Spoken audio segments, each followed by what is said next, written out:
Concrètement, on fait quoi? Ce soir, on va beaucoup parler. Mais est-ce que parler, c'est faire? N'ajoute-t-on pas là juste du bruit au brouhaha ambiant? Car si les poèmes empêchaient les balles et les baffes de pleuvoir, ça se saurait. On est vraiment content de vous voir si nombreux et nombreuses ce soir pour le forum ouvert. Dans les 4 principes, les personnes présentes sont les bonnes personnes.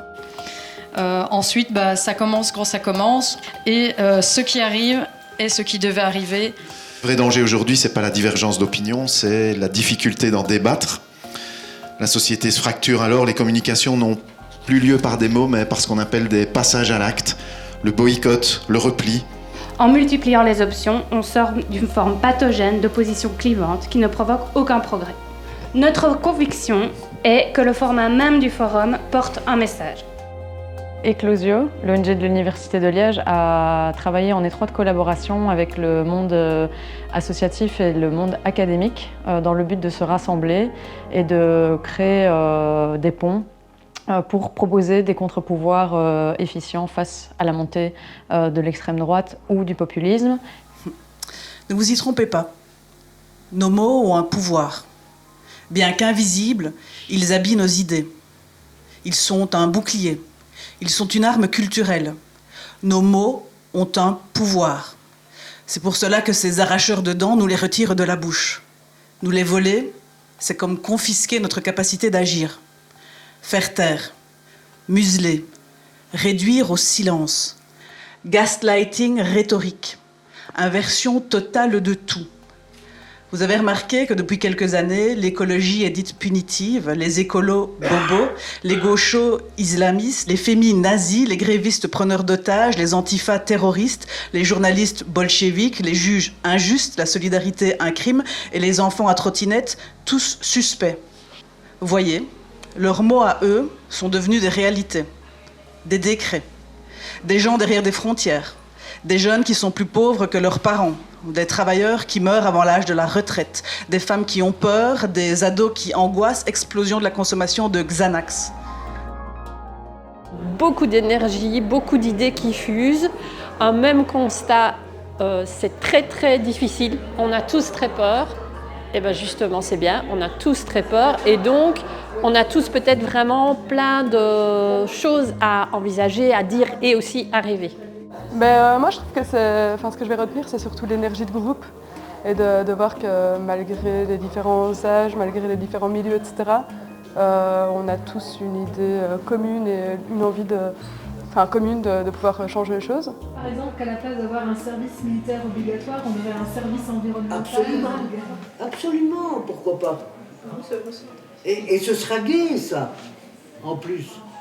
J'ai trouvé ça bien de pouvoir discuter avec des gens qui ont des parcours de vie totalement différents. Ils ont chacun leur avis sur la question en fonction de ce qu'ils ont vécu. Moi j'étais surtout venu ici pour me nourrir d'idées et naturellement c'était beaucoup trop court. Je suis à la recherche d'un endroit où on pouvait de nouveau se parler, échanger des idées sans être jugé. C'était vraiment très intéressant et très enrichissant.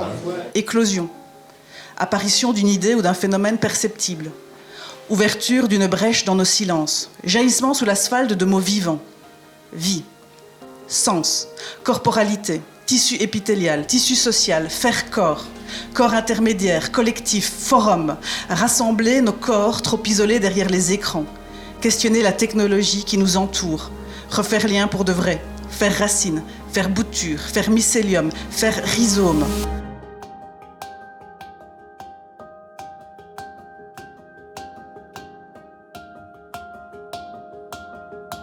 Est arrivé le terme utilité. Être utile, c'est contribuer. Donc il y a un devoir de contribution, mais la contribution, ce n'est pas que le travail avec salaire. Je disais qu'il ne faut pas lâcher dans des moments du quotidien, parce que l'intime et le privé, c'est aussi une lutte, et c'est pas simplement dans l'espace public que ces contre-pouvoirs peuvent avoir du poids. Et d'arriver finalement par la bonté, par la discussion, par la conversation, par surtout les individualités qu'on a en face de soi, essayer de comprendre ce qui se passe dans la tête de l'autre. La confiance entre le monde politique et les citoyens. Donc on avait dit au début qu'on n'était pas obligé de complètement résoudre la question. Tout ça pour dire que finalement, nous, dans notre groupe, ce qu'on va faire, c'est affiner ses pensées plutôt que affirmer ses idées. Ce soir, c'était le temps de l'émulation. À présent, vous pouvez nous rejoindre pour la suite, où nous allons prendre le temps de réfléchir et de co-construire des actions concrètes autour de cette table thématique, en créant des nouveaux récits face à des discours d'extrême droite, en se réappropriant l'éthique de l'information et en luttant contre les fake news, ou encore en recréant un lien de confiance avec le monde politique en se réappropriant les enjeux démocratiques.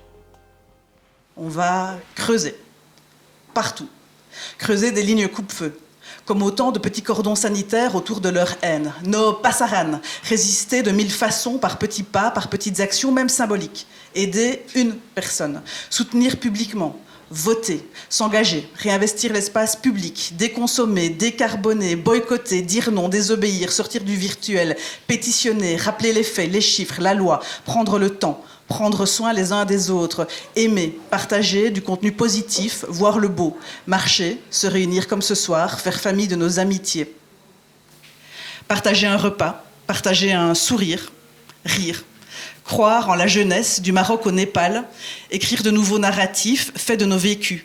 Des vécus de personnes ordinaires qui feront des choses extraordinaires ensemble. Il y a dans l'histoire des moments de bascule.